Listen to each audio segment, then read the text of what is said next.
Welcome to Loving Me Before I Love You podcast with Tammy Nicole and friends. Again, here at Loving Me Before I Love You, we love to discuss self-love as it is related to career, beauty, mental health, and relationships. So today we're going to be talking about life after divorce. Very, very, very, very touchy subject, but well-needed discussion. So today I have none other than my sister actually with me. Miss Tramaine is here to discuss life after divorce. And we are so excited and glad that you decided to join us, Tramaine, on this wonderful topic. I don't know if it's wonderful, but you know what I mean. It's a topic well needed to be discussed. So, Tramaine, welcome.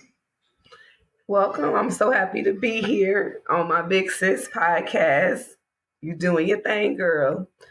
But life after divorce. One word comes to mind when I think about life after divorce, and it's hard. Yeah, hard. The initial shock is hard. The grief process is hard. The putting your life back together in pieces is hard. Not to say that it stays hard the whole entire time, but the initial, it's hard. It is very hard, especially when you share children with the person that you divorced with. That's hard because now not only are you in an adjusting period, but your kids are now in an adjusting period from going from two parents to one parent. So hard is that's the word that's ringing right now. It was hard. Not to say that the hardness doesn't fade away and then you become something more, something beautiful comes from it, because it does. But initially, yes, it's hard. But the good thing is once you are divorced and that portion is over, it's like springtime. It's like now it's time to plant new seeds. Now it's time to blossom again. And so that is the part that you look forward to while you're going through the roughness of the back and forth with the lawyers and the back and the forth with the kids and the back and the forth with, just the chaos. I know in my divorce, there was a lot of chaos when I felt like it really didn't have to be. But when two people decide that they're not going to be together, if both parties are not mature in the fact, then it's going to be rough and it's going to be hard. Or if one party feels like the other party did them wrong for whatever reason, then it's hard. It's really, really, really hard. And so for me, getting through that was like almost like a caterpillar in its shell, because there was some many, many dark days. There were times that I didn't really care to do anything, say anything. But then as all caterpillars, we shed that skin and then we become butterflies. And so the time of my me being a butterfly really was eye-opening. And it was like, now it's me time. And it's go time. And it's, things have changed and it's an adjustment. So let's see what this new divorce life is like. But yeah, so, and I know, sis, you went through divorce too, so I know it was rough for you as well. Well, it just depends on, so you use the word hard, and honestly, for me, the divorce part wasn't hard as far as me saying I wanted a divorce or getting out of the relationship. The hard part was the actual divorce proceedings because it took 2 years. 2 years because somebody didn't want to give over here, somebody didn't want to, bend, or everybody just kind of want what they want, or the other person is always trying to make it hard for the other person because they're angry Right. that the individual wanted a divorce. But transition for me was not that hard, and the reason it wasn't that hard was because when I was going through a divorce, we were technically not emotionally, not relationally, but we were physically separated. And what I mean by that is we were transitioning in our relationship, and well, not in our relationship, we were transitioning our family to move from one state to the next. And so one stayed back in our original place and I moved to the new place. So we were physically not in the same home 24/7. So my kids had the opportunity to see what it's like without daddy being in the home. So transition was not as difficult as, the average individual being in a marriage deciding, hey, we're getting out of this. And then saying somebody's moving out, type of a thing. There was no, we're moving out. It was, we were moved already. And then it was just like, yeah, mommy and daddy's not going to be together anymore. So I did have an adjustment time period prior to saying I wanted a divorce before having, like I was comfortable sleeping in my bed alone at that point, because he wasn't there. So that was a little different. So I wouldn't say it was hard. I think the hardest part outside of the transactional portion of the divorce was the kids, seeing them go on visits, or just merely having them have to go on visits and it not just be, oh, daddy's coming home or whatever the case may be. So, but I do agree that the divorce itself can be hard for everybody, right? Mhm. A lot of times we focus on women, but I think it's also hard on men. Men's ego is bruised when they get divorced. They may not admit it. They may not even say nothing about it, but a lot of times it is because they failed at something. True. And it has to be, publicized that they have failed at something because they're no longer married to the individual that they either had this huge wedding for or have been walking around with this girl on their arm, who have been posting on social media that this is the love of their life, X, Y, and Z. So now they have to deal with, oh my goodness, oh, you're not with her no more? And men are emotional as well.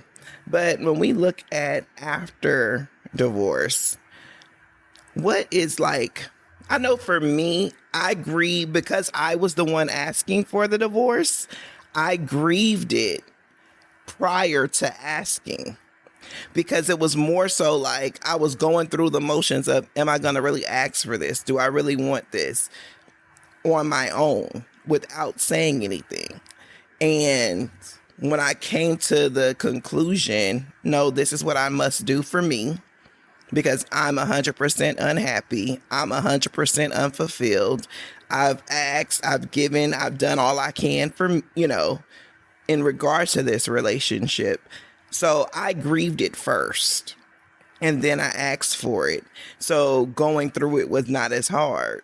Mm-hmm. Where So yours came before. Most people have it after the fact. Right. And right. so it just made it like, I won't say it made it easier, but it made it not be so like crying every night, type of a thing. I did my crying beforehand. Absolutely. Well, I mean, so the crying for me, I cried maybe I want to say I cried for like a month. And it was not more so crying because, oh, my marriage is over. I was more so crying and sad because now my kids not going to be growing up in a two-parent household. And so that made me reflect back to my childhood when I grew up with just a single mom. And so that really hurt me to my core that that was happening. Not that I was, oh, losing my husband or anything like that, was just, my kids now, they're just like me. And not that, I turned out any worse because I, was raised by a single parent, but it's always good to have both parents. You need the balance. And so Yeah. that hurt me to my core. But getting over that, I just simply I prayed about it and I was like, God, you know what we need. And so at the right time, you will bring a man that will be that other parent for my children. And I rest assured in that and I just let it go. I let it go Yeah. from that perspective and I moved on. And so when it came back to me getting back to me, I just was thinking to myself, well, what made me happy before the others came? That's what I say, the others, him and the children. What made me happy before they came? What were those things that made me happy? And I started, doing those things, going back to places, having dinner with myself, basically like dating myself. And Right. so dating myself and then, oh, now I want to date other people. And so then once I started dating other people after my But divorce, wait. Before you go, you going real fast through that dating yourself situation. Like, what was that like, and what was the process for that? But you know what? Wait. I want to stop and go back to something you just said prior to that. You said you wanted your kids to grow up in a two-parent household because it would just be better. well, it's not that it'll be better. I knew how it felt to have a single parent. So I wanted them to experience what I didn't experience, to Okay. grow up with their mom and their dad together Under one roof. under So one roof. Yeah. because I also feel like they can still have that experience if both parents, even after the divorce, can actually co-parent.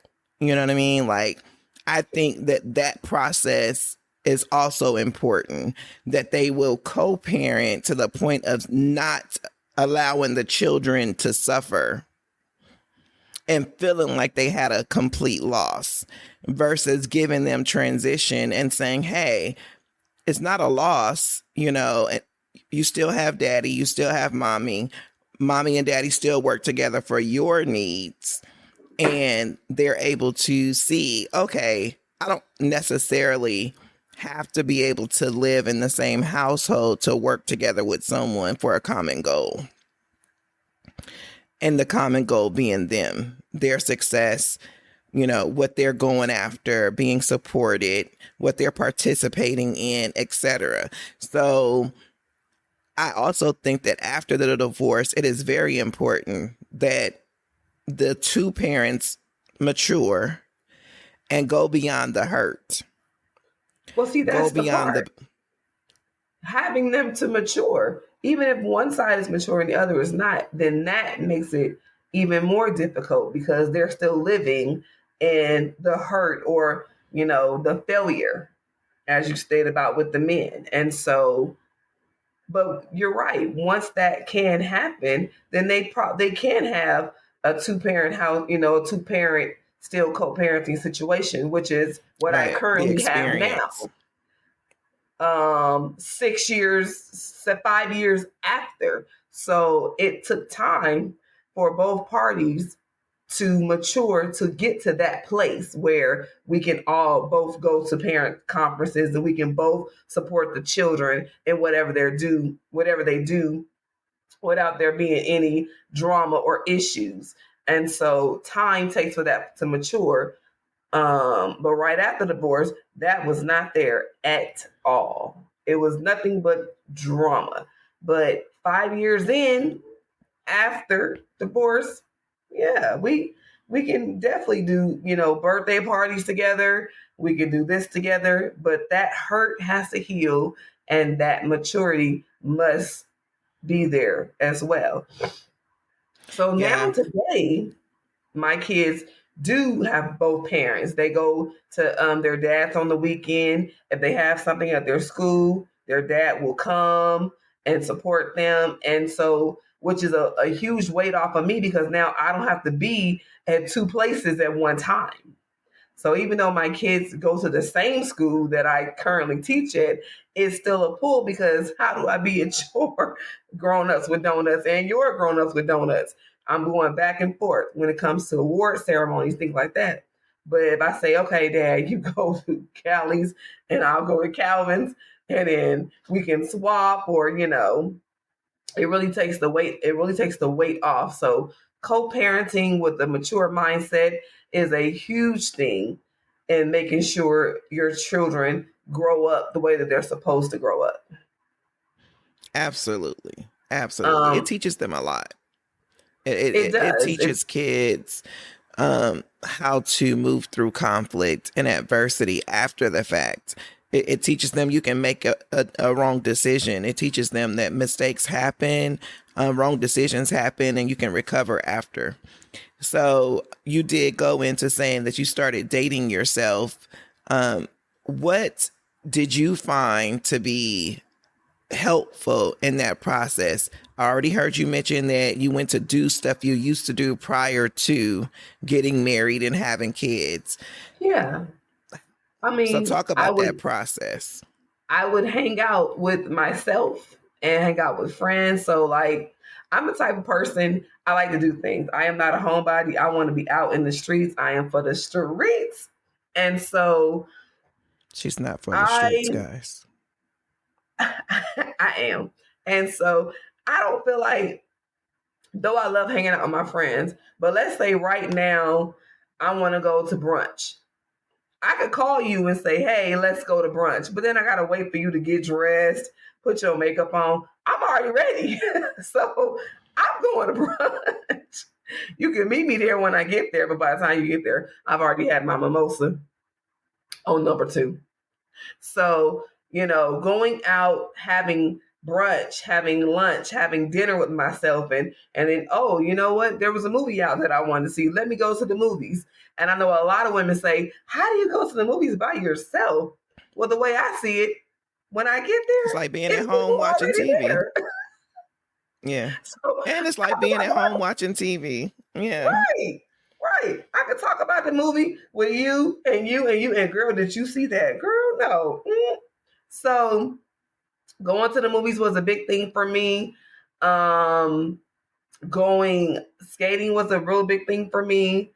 Like I said, and to be honest, skating is one of my favorite things to do. And quite frankly, I don't like to bring friends with me to go skating because I put my music in and music motivates me. Music is everything to me. And I just have me a good time. And so dating yourself, it brings fulfillment to you. It brings peace to you because it's like, yes, you love companionship. Great. But if you can't fulfill that happiness inside you first, then when somebody do come along, you're looking for them to fulfilling a piece that you're supposed to fill yourself. That's not their job. Right. So, well, I think that's not their job, period. In general, even in a relationship, it is your job to make yourself happy. I have a saying that I stick by, that I even say on this show often. You should love yourself enough that the love from others is a bonus. It is not supposed to be the foundation. It is not supposed to be the other half of the cup. You should come completely full, that when they pour their love into you, it overflows so they can reach other people. So agreed. You should make yourself happy. It's You not their definitely job. should. And so for the longest, I wasn't like a pretty girl type person. I No, wouldn't say I wasn't at grandma all. all Like the I'm way. 100% tomboy-ish. But No, grandma. um okay, grandma. See how she's trying to call me out. Yeah. I can't stand her. I'm just But saying.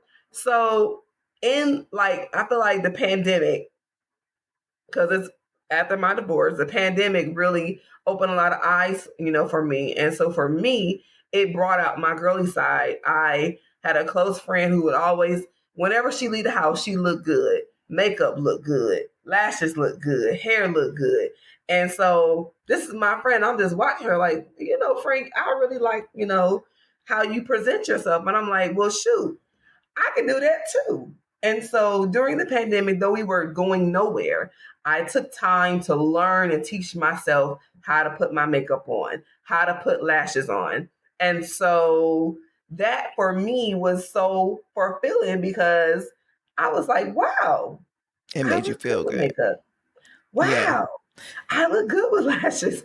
Oh my God. Like, and then after I wowed myself, when we were able to come back out and I continued this practice, other people was like, wow, okay, I see you. I see you. And so I was like, Yeah. wow, but that self-love for me really, it boosted me in like another butterfly way. Like the butterflies are my favorite. And so I love butterflies. And as I walk through my life, I see how so much similarities I have to a butterfly. And so I just it excites me to see myself flutter in so many different ways. It's just like, oh, flutter, okay. So now I'm fluttering and I can do my own hair and I can do my own makeup and I can do my own lashes and still look good with the bare minimum. And so it's amazing. And now, after it's like I spent that time with myself, and then I think I kind of fell off, and I started to, wanting a companion and wanting a companion. And then once I got out into the dating world, it was like, this is trash. This pool is polluted. This pool is polluted. Yeah. And I had So to sit I back. got a question. I got a Yeah. question though.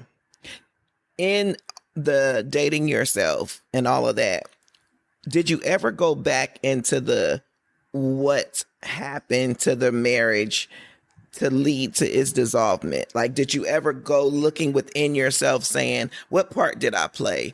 Did you say, how could I have been different or better? Or how did I show up in the marriage to end, not that it ended because of you, but just how did you show up and how will you show up differently? Or what did you learn from it so that when getting out into the actual dating world to go back into it to find a new companion that you would bring the lessons learned?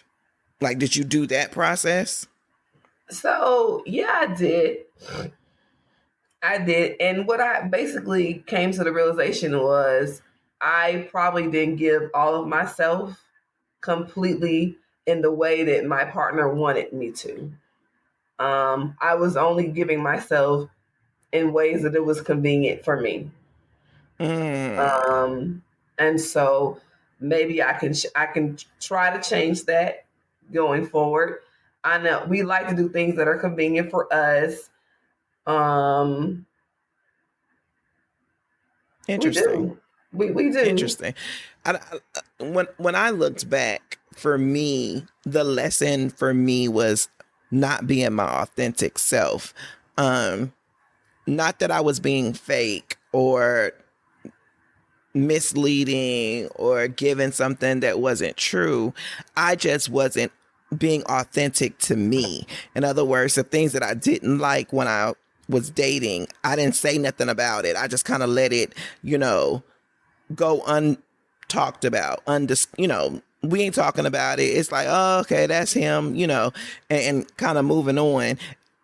Basically, falling into the, oh, I'm going to marry his potential. I see what he can do. I see, I think this will happen. And so for me, that was it. Like, I wasn't being authentic to say, you're not this, I need this. I did he can become this, or he can give this later once he have a full understanding. Not that he was a bad guy, because he wasn't, but he just was But the you wrong married guy for potential. me. So I married the potential behind it. I'll never forget having a conversation with Daddy when I said I was getting married, and he was like, but Tam, he's not ambitious. And you're ambitious. You're a entrepreneur. This is what you like to do. So why be with someone who's not as ambitious as you? And I didn't really think about that then. It wasn't that he was trying to say, oh, the guy you're dating is a bad guy, because he wasn't. Everybody loved him as an individual. It was like the things that would be beneficial for me, Daddy could see it wasn't there, and I didn't think nothing about it then. I was just like, oh, we can grow. I want to build with someone. I don't want everything to be on the table right then and there, because I wanted people. My thought was I needed a man that was going to value where we ended up and not be with me after I got there. So like right now, though, I'm not saying, ooh, I'm where I want to be, but I'm successful. I have things where you know what I mean? Like, I feel comfortable. I'm not exactly where I want. So a man coming in now that has nothing is unacceptable. Right? But if we start with nothing together, I'm cool with that. Like, that was my mentality. Whereas today, looking back, I would probably say no, certain things was a necessity, because if you don't have certain key components, it's real difficult to move forward in the after realm. Like, it's like, yeah, if you're not gonna grow to where I'm going, type of a thing, it just makes it a lot difficult. So that's what I mean. Like, when I say I learned, okay, what I'm gonna do next time, or what I'm, the next time around, I'm not going to allow myself to just accept things for the potential. It's got to be where it's going to be, because I have to be comfortable in saying, hey, the way it is today, can I live with it tomorrow? Versus the way it is today, he can get better tomorrow. Because if he don't get better tomorrow, I still got to live with that. And am I going to be okay with it? So the only thing that I would say, because I felt like in my relationship we were good friends. We had been friends for many years, and so in my mind, and still today, I feel like best friends make great husbands. That someone I can hang out with, someone I can tell all my secrets to. We're on the same page. We see things from the same perspective, and at that time we did. And at that time we did. But I believe for me, I didn't allow time to really reveal who he really was. And so that is probably the biggest lesson that I Lesson could ever learned. learn. I rushed through it all. And so because I rushed through it all, I didn't get to see who you really were. I met your representative and I married him. Right. And So we do that. let's not marry the representative. The Correct. representative was amazing. The representative was a God-fearing man, was a praying man, was a leading, praying, and worship man, which who I am at the time. He was this, he was that, but that was a representative. Months in, years in, this other person emerged, and I was like, "Who Who are you? are you? No, no, Yeah. no, no, no. Who are you?" Because this is not who I said I do to. Who are you? Right. And that's why I said after divorce was hard. But the actual coming to the decision that this man is not for me and what have you, that was easy. Because you're not the person that I married. So Yeah. divorcing you is like divorcing a stranger. It's a big deal. because you're not the same person. And so that is definitely what I will, change moving forward, is stop rushing my process, because everything has a honeymoon stage. Every relationship has a honeymoon stage. And so I jumped head forward in the honeymoon stage, assuming that the honeymoon stage was going to last forever, and it didn't. The representative left. I guess it didn't get paid anymore, so it just left. It was like, no, I'm done here. I got you. So I would definitely change that moving forward. That I truly, truly did learn, because even when I was in a relationship for 8 months, 8 months is not a long time. It really isn't. I've learned today is you need to see somebody in all 4 seasons of their life. You need to see them in all 4 seasons of their life. Their madness, how they are when they're mad, how they are when they're, down and out, broke, or, just emotionally down and out. How they are in every season, because that's the person that's going to show up every time. Absolutely. Absolutely. So for me, when I was like, it was done, it was over, it's now trying to get back to me, who I am, what I want, etc. I was in a position or a place of my business. So I didn't really go back and focus on me. I put it on something else, right? I was like, I'm going to focus on growing this business, taking it to where I want to take it so that I can give my kids what I want to give them. This is not going to be a detriment for them. They will have and see and be exposed to everything that I want them to be exposed to. So it wasn't until my business got to a point of like comfort where I was like, okay, we're here. We're here. I'm not stressed. I'm like, we good. I can do what then I was like, oh, what about me? And it was, I was dating a guy. So I didn't really think about, oh, I need to get out there and be like trying to find, real love, etc. Because I was dating someone and I was like, oh, this could be it, type of a thing. And then it turned out to be something. And then that turned out to be something else. Something for a whole nother podcast. But I didn't take the time to really go back into what do I want? What do I like? Because I had this guy I was dating kind of like immediately after the fact. So it wasn't really about me then. You know what I mean? Like we were friends, we were moving along, and then we started dating, and it was like, oh, okay, you're here. Comfort. Right? But now I feel like now I'm in that stage of me. Like, what the heck do I want? What do I need? Mm-hmm. And that self-love exploration is like real big, loving me beyond the veil,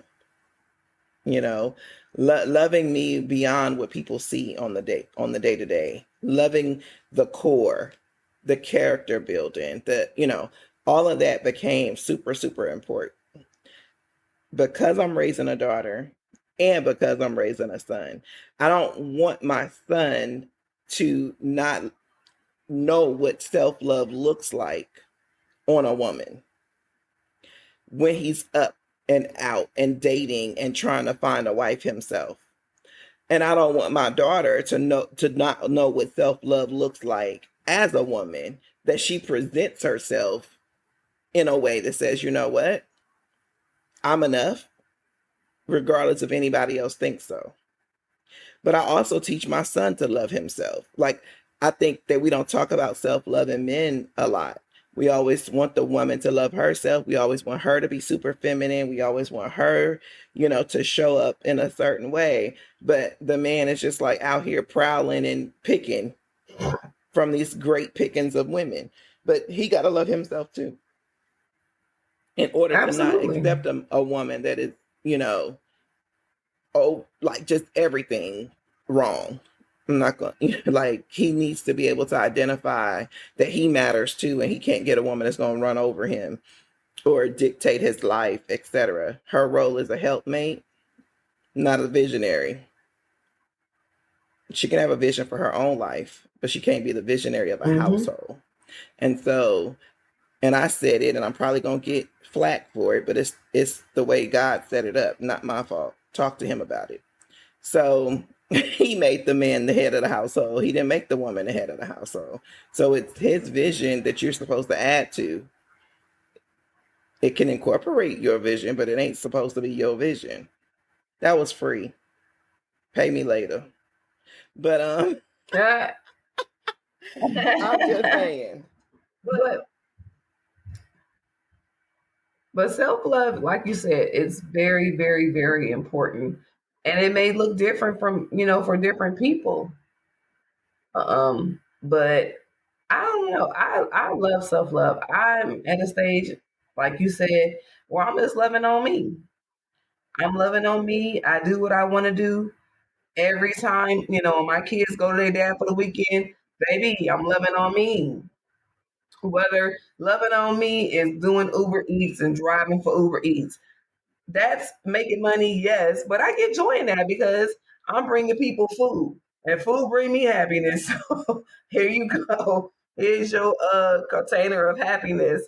And so self love is waking up in the morning. You look good, girl.